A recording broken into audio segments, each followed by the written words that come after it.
Hey, what's up everybody? So today what I wanted to go ahead and do is complement that front grille by getting rid of this. You know, I mean, I like it. It's cool when I painted it black and whatnot, so I made it my own style. But man, I've been seeing, you know, some of these new emblems out there. I saw this one on Amazon. Man, this is like that big boy ram. So man, I'm gonna throw that sucker on there. I might debadge that right there. Look at the size comparison. Look at that little small one to this one. Look at that. Bring you up here to the top of the truck really quick. Look at that. What a difference, huh?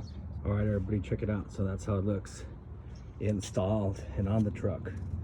I mean, I think it looks dope.